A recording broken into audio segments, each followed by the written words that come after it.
Hi guys, Jing here, and if you guys don't know me, I'm actually studying NUS Business Year 3, specializing in entrepreneurship. And this is my new YouTube channel and my first ever video on YouTube. Right, today I'm gonna want to share something a bit closer to my heart, and something I've been talking about a lot to a lot of millennials and students around me.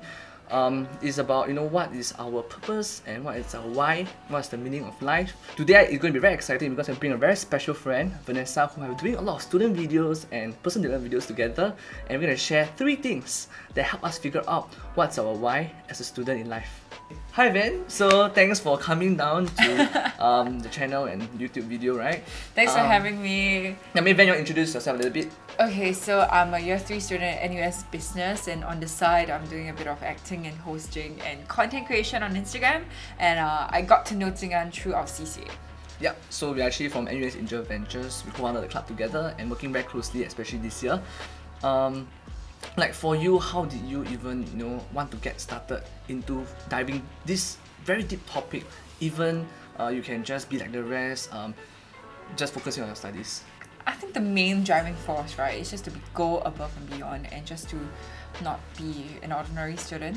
And because if you're surrounded by a pool of say 40,000 students in NUS, let alone hundreds of thousands of students in Singapore, what makes you stand out, right? And I think it boils down to what do you want to achieve in life. And I believe it's something that you are a strong advocate about, Ikigai, and you even have it like engraved in your watch. Yeah, so my brand is. I will talk about it later a bit more. Yeah, I mean, I see Van doing a lot of things, and people around me keep also asking, what is Van doing? Why is she doing, working so hard, into achieving so much in life, right? And maybe for me, I like to share as well, like, for me, why is it important?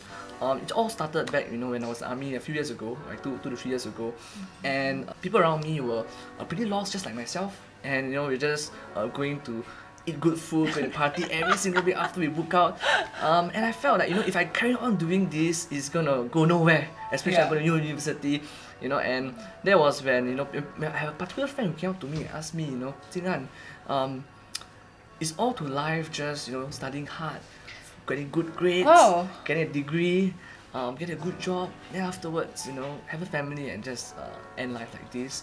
And it just really got me thinking, and that's when I try to go into books, talk to people, meeting people of my age who have achieved a little bit more than me, like going through investing or starting your own business. And that's when I chanced upon this concept called Ikigai, right? It's a Japanese concept that means right, a reason for being. Like, what do you live for? Like, what wakes you up excited every morning? A life GPS to help us navigate and find out like what's our why. And it just consists very simply like 4 things that we achieve in life, right? The first one being, what do you like to do? Like what do you love to do? The second thing is, what's your strengths? Like what are you good at? And the third thing is, what can you be paid for? Like what can so the last one is like, what do you think the world needs? Right? Okay. So the Ikigai is the intersection of all 4 areas, and that is when you kind of find like the reason for your being, and that is when I figure out, okay, I really need to start thinking, how can I find all these 4 areas and fit exactly the intersection. So what exactly is your Ikigai, huh? It's my turn to grill you and tell us about it. So for me, after trying many things and talking to many people, right, it boils down to really one big part is definitely entrepreneurship. Right, entrepreneurship. After I talk a lot of entrepreneurs, really inspired. For me, it's really creating things of value that last. Right, and through innovation, but in a very broad way. I just really feel that my purpose in life is just unleash my full potential based on my strengths, and then help other people fulfill their best potential through their strengths as well. Wow, you sound so much like Tony Robbins of Asia. Hopefully, maybe one day, right? So I believe you're telling us you have 3 main tips on helping people and also helping yourself find out what is your true purpose. What's the first one? I think it boils down to this quote, right, by Picasso. The meaning in life is to find your gift, and the purpose in life is to give it away. So when I first chanced upon this quote like 2 years ago in my mentor's book, it got me thinking, so what is my strengths? Like what am I good at? And one big tip, I felt that really helped me was to really try as many things as possible to find your strength. Right? So at whatever time I was pursuing sales, I was building a watch brand, I was into some blogging, some content creation, sports, fitness as well. I even started a fitness Instagram. And also I was doing a lot of things. I want to pursue different paths in business as well. Finance. I mean, like finance, consulting, venture capitalists, and startups, right? So, and it boils down to really failing fast, failing often, and failing forward. So it's really, really important to be open-minded. What a good quote. It's by Will Smith. I'm very inspired by that. So, like, I think it is very naturally ingrained in us that we don't want to make mistakes. We are afraid of making mistakes, and I'm like that as well. Right? So I really had to force this belief into me so that my behavior can change. I can be more open-minded, right? And I think my mentor shared with me, right? You know, when we are young, what we should be doing is to fail and make as many mistakes as we can, as fast as we can, and as early as we can, but just don't make the same mistake twice. I see. I can completely relate to this because I think I first started trying a lot of things that I never was comfortable with at the age of 15. And I think at least at the age of, say, turning 22 this year, right, I kind of knew what works and what don't for me.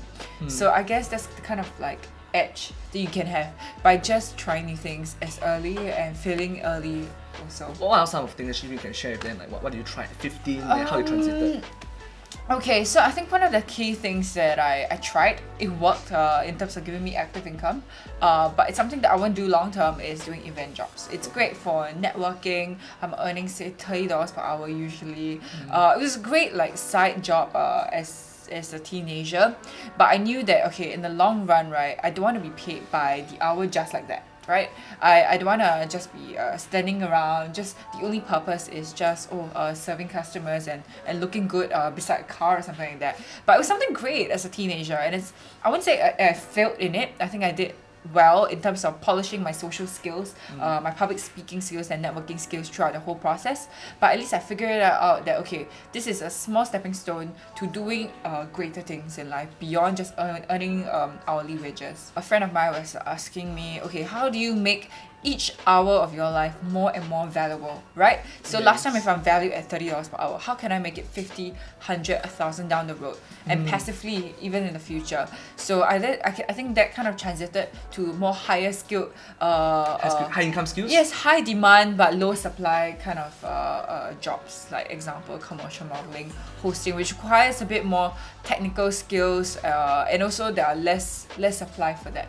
And then going for that, and then after that going to the business side of things, which is where like the big money lies as well. The startups, right? Yes, right. exactly. Okay. So what is your second way of how to find our purpose? Okay, so I really believe that, you know, by standing on the shoulders of giants, right, we can see further, right? So, and I really believe it, and I think one big thing is really to seek mentorships, right? To go out there and talk to as many people as you can to gain more insights, right? So I think I was blessed with this opportunity when I joined NUS Entrepreneur Society. Nice. I think That's Vanessa, how we met. Yeah, that's how we met actually. Yes. I was organizing an event. I was actually heading the division where we helped to find mentors for the club. And then through this, I was able to connect with a lot of different mentors and talk to them, ask them their why, you know, why are you doing what you're doing? How do you build a business from scratch? And that really inspired me along the way as well. And I think a lot of them, from what I see, they being very successful. They don't really talk a lot about money, but they talk a lot about impacts. Ah, I see. Okay. Right, okay. they talk a lot about contribution. Oops, just now I was still talking about money. We're going to impact soon. We're going to impact soon. Yeah. And of course, they talk about contribution to society. They talk about living a legacy. So I felt that, you know, beyond that, of course, beside entrepreneurship scene, I was also part of NUS Business Career Services CCA. Oh, I didn't know that. Yeah, I was inside, Really? like for 2 SEMs actually. But the thing is, through that, I was able to organize a lot of panel discussions, career fairs, right, to help students discover what do they want to specialize in business school. Right, and through that opportunity, I was able to talk once again to a lot of these so-called mentors, right, and I actually seek a lot of mentorships opportunity, like through, for example, NUS mentorship program. Do you know about that? No, I do not Right. know about that. Yeah, that's only you can find your email, right? So it's a very good opportunity to you know, get free mentorship. And that's when I also applied more strategically, right, as to how do I network online on LinkedIn, find mentors and talk to other people. So it's really finding a role model. I see. So that, you know, there's something, there's a clear direction as to where we want to work towards. Yeah, and even up to now, I think we both have some common mentors that we seek to for different niche and different skill sets, right? We have Erickson that we learn for personal branding and LinkedIn skills. You are also mentored by Ray Tan at your workplace for other personal development aspect, and I personally have mentors in different fields like in VC and PE space, in fintech space and all that, who teach me a different industry specific things. So your third way, I believe, came from a really popular book that I'm sure many of you guys have read before. Tell me about it. Yeah, so actually it's by Stephen Covey, 7 Habits of Highly Effective People, beginning with the end in mind. So this is something that I've adopted personally in a lot of aspects of my life, as simple as even planning my day, right? Being an end in mind. For us, right, our end in mind is definitely the end of life, right? And I think a very key important question that I ask myself that really helped me gain clarity to, you know, why am I on this earth, right, is to ask myself, right, what would people say about me and my deathbed, right? Like, what's my eulogy, right? So I think this is something that really struck me when someone I know of, right, at 19 years old actually came to a car accident, and it got me thinking like, oh my god, if let's say today, right, that happened to me, right, what would people say about me? Like, so you wrote your own eulogy already? Yes, correct. I wrote, and it changes. So what's in it? What's in it? What's in it? Okay, for at that point of time, what I felt people would say about me is just, oh, Jing is just a very fun guy, you know. Yeah. He's nice to party with. But and what's then the very impact, hardworking. right? Yeah, correct. So then I would ask myself, you know, is that what all I want people to say about me on my deathbed? I thought no, you know, I want them to actually say that, you know, I've been an inspiration, right? I've been a very good brother to them. I have helped them achieve their full potential. I see. And then I was thinking, okay, how can I get started to do more of such too, so that I can achieve that? Yeah. Right. So when we ask ourselves such deep questions, we actually go in so deep into like what actually matters to us most in life, rather than just, you know, okay, chase the next exam that's coming up, then after that get the next internship, then get the next job, right? By being the end in mind, right, we can make sure that everything that we're doing every day is more aligned towards our end in mind. Yeah.